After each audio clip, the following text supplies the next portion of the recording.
She trusted him with her heart. Not quickly. Not blindly. She trusted him slowly. Carefully. That's why it worked. Because the most dangerous lies don't rush you. They wait. By the end of the story, you'll understand something terrifying. Sometimes love doesn't break you. Sometimes it trains you. Emily Carter lived a quiet life. Not empty. Not unhappy. Just quiet. She woke up at the same time every morning. She drank the same tea. She took the same bus.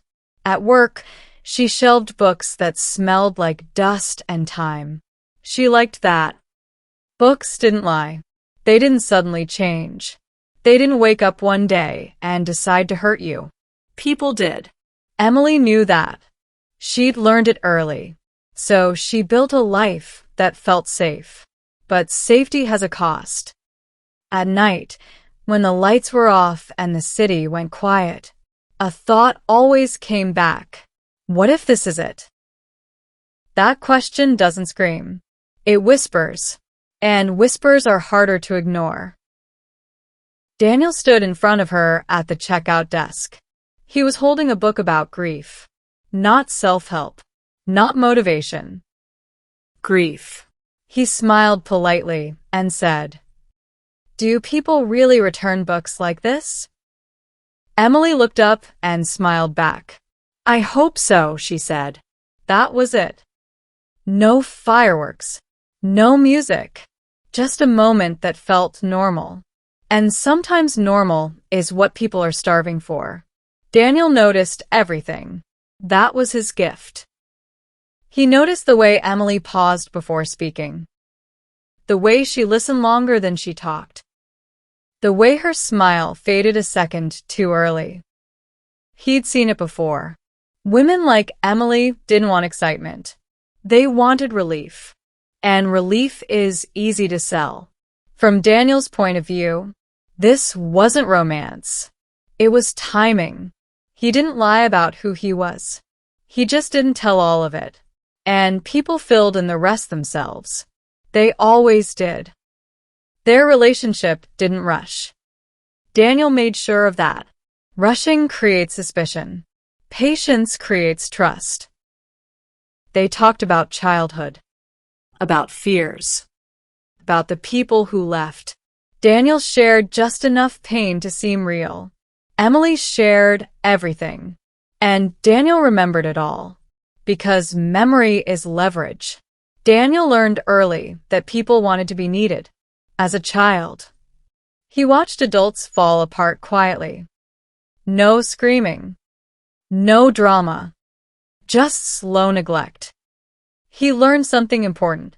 If you become someone's emotional shelter, they will protect you from the storm, even when the storm is you.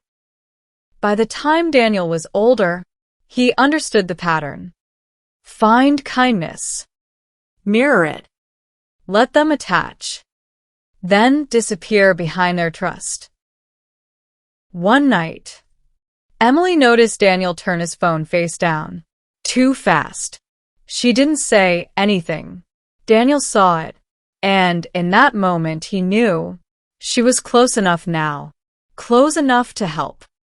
Close enough to fall. Emily didn't notice when the balance shifted. That's how it always happens. It wasn't a demand.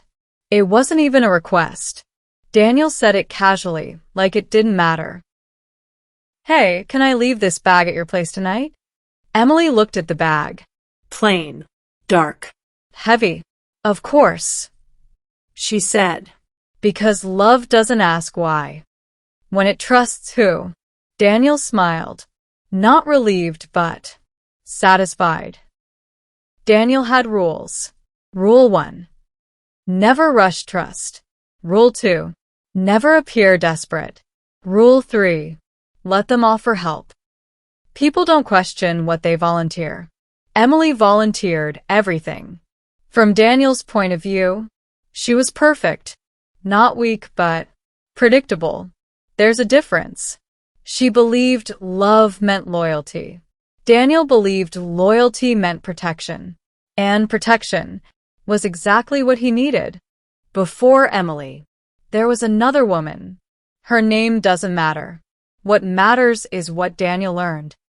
She lived in a different city. Different job.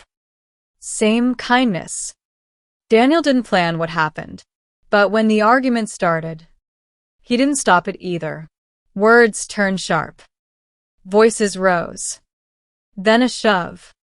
Then a silence. Daniel didn't run. He froze. And in that moment, he realized something frightening. Fear doesn't make everyone confess. Sometimes, it makes them calculate. He walked away that night, and the world didn't end. That taught him everything. Daniel avoided certain streets, certain questions, dates from Emily. Whenever she asked about his past, he'd smile gently and say, "Let's not ruin today." And Emily didn't want to ruin today, because today felt good. But unease doesn't shout.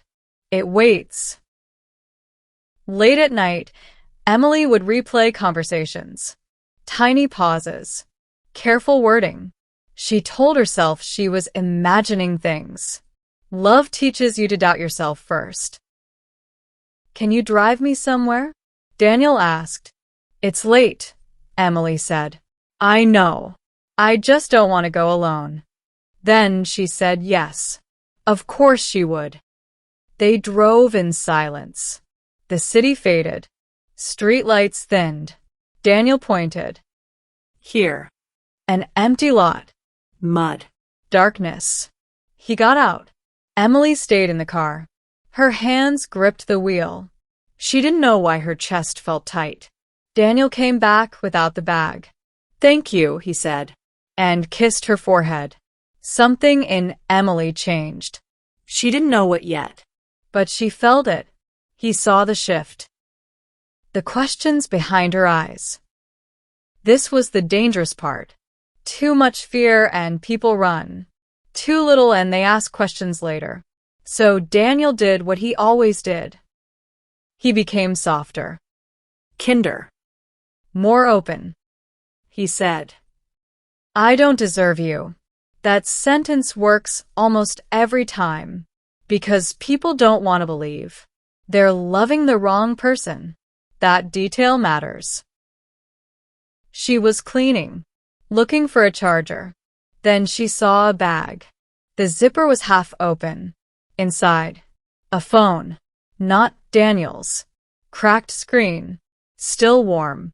Emily didn't touch it at first. She stared. Her heart raced. Because deep down, she already knew. Emily picked it up. The screen lit up. Messages. Missed calls. Then, a video. Shaky. Dark. Raised voices. A shove. A fall. Silence. Emily dropped the phone. Her legs gave out. She sat on the floor, holding something she could never put back. She didn't scream. She didn't cry. She whispered one sentence. "Oh no, Daniel." Then the door opened. Keys. Footsteps. Daniel was home. Emily looked at the phone, then at the door, and realized something terrifying. No matter what she did next, her life was already divided into before and after. Daniel stepped inside. He smiled. "Hey," he said. "You're still up." Emily didn't move. The phone was on the floor between them. Daniel saw it instantly. His smile didn't disappear. That was the moment Emily knew. Not suspected. Not feared. Knew. She whispered, "What is this, Daniel?" He looked down at the phone, then back at her, and sighed. Not in panic. In disappointment. Daniel sat down slowly, like this was a conversation he'd rehearsed. "I didn't plan it," he said. Emily's hands trembled. "You killed someone." Daniel shook his head. I didn't mean to. Those words felt heavier than a confession. He explained calmly. Too calmly. An argument. A bad moment. A mistake. He never once said the word body. Emily noticed that. Daniel had practiced this speech before. Not with Emily. With himself.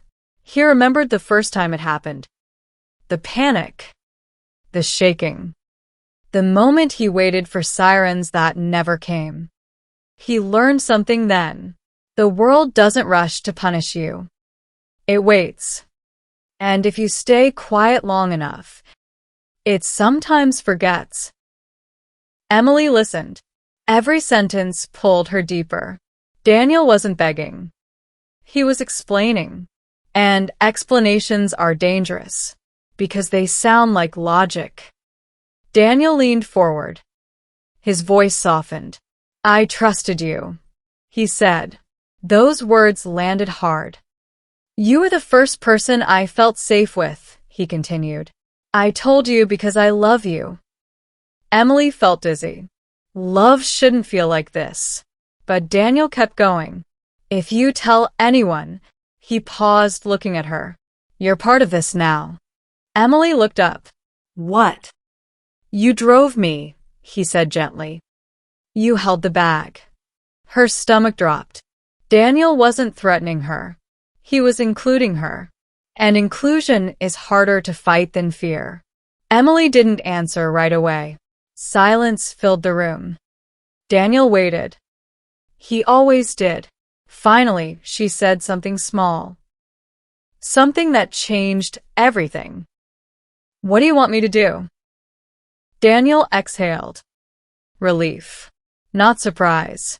I just need time, he said. And your silence. Emily nodded. And in that moment, she crossed a line she didn't know existed. Not because she was bad, but because she loved someone. She sat in the dark, staring at the wall, and for the first time she wondered. Was love supposed to feel like loyalty? Or like a trap closing quietly around you? Morning came like nothing had happened. That was the worst part. Sunlight filled the apartment. The kettle boiled. The world continued. Emily sat at the kitchen table, staring at her hands. They looked the same, but they weren't. Daniel moved calmly, like a man who'd slept well. Tea? He asked. Emily nodded. Her voice was gone. Daniel didn't ask much. That was intentional. Can you check the bins? Did anyone see us last night? Delete our messages from yesterday. Each task felt harmless alone. Together. They formed a wall. Emily obeyed. Not because she agreed, but because stopping now meant facing what she'd already done. And that felt impossible. Daniel felt it. The shift. Fear had turned into obedience. This was the dangerous phase. Not for him. For Emily. People break when they realize how far they've gone. So Daniel did what he always did. He reassured her. You're strong, He said. You're protecting us. Us. That word sealed it. From Daniel's perspective, the crime was no longer his. It was shared, and shared guilt is powerful. Emily stopped sleeping. When she did, she dreamed of sirens, of footsteps behind her, of phones ringing endlessly. At work, she misshelved books. Her coworkers noticed. Are you okay? Someone asked. Emily smiled. I'm fine. The lie tasted familiar now. That scared her more than anything. Daniel slipped. Just once. He sent a message. Not to Emily. To the wrong number. 3 words. It's taken care of. He didn't notice right away. Emily did. And in that moment, something inside her shifted. Not fear. Clarity. She realized something Daniel hadn't considered. He wasn't careful anymore, because he thought he owned her silence. Emily sat alone that night, the phone in her hand, Daniel asleep in the other room. For the first time since the bag, Emily asked herself a different question. What if protecting him is the most dangerous thing I could do? Emily didn't confront Daniel again. That was the first sign something had changed. Instead, she watched him. How easily he slept. How calm his breathing was. How untouched he seemed. Emily sat on the edge of the bed until morning, not crying, not shaking, thinking. Love hadn't disappeared, but it had stopped being louder than fear. And for the first time since the bag, fear felt useful. Emily didn't bring everything. She brought enough. The phone. The bag. The truth. The police station smelled like old paper and coffee. She almost turned around, not because she loved Daniel, because she loved the version of herself that existed before him, but that version was already gone. So, Emily kept walking. The officer listened quietly, didn't interrupt, didn't rush. When Emily finished, she whispered, I helped him. The officer looked at her for a long moment, then said something Emily wasn't ready for. You're not the first. Emily blinked. What? The officer opened a drawer, pulled out a file, then another, then another. Different cities, different names, same story. Quiet man, careful charm. Women who believed they were protecting love. Emily wasn't special. She was selected. Daniel didn't run. He never did. When they knocked, he opened the door calmly, saw the officers, saw Emily behind them. Their eyes met. Daniel didn't look angry. He looked disappointed, as if she'd broken a promise. As they led him away, he said one thing. Quietly. You'll regret this. Emily didn't respond. For the first time, she didn't owe him anything.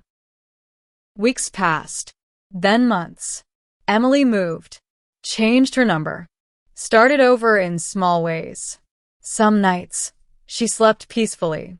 Others, she woke up remembering how easy it had been to say yes.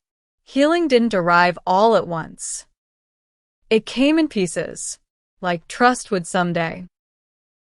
A letter arrived on an ordinary day at Emily's doorstep. No return address. For words inside. You still love me. Emily sat down slowly. Her hands were steady this time. Her phone buzzed. Unknown number. One message. Don't forget. You were part of it too. Emily burned the letter that night, watched it turn to ash.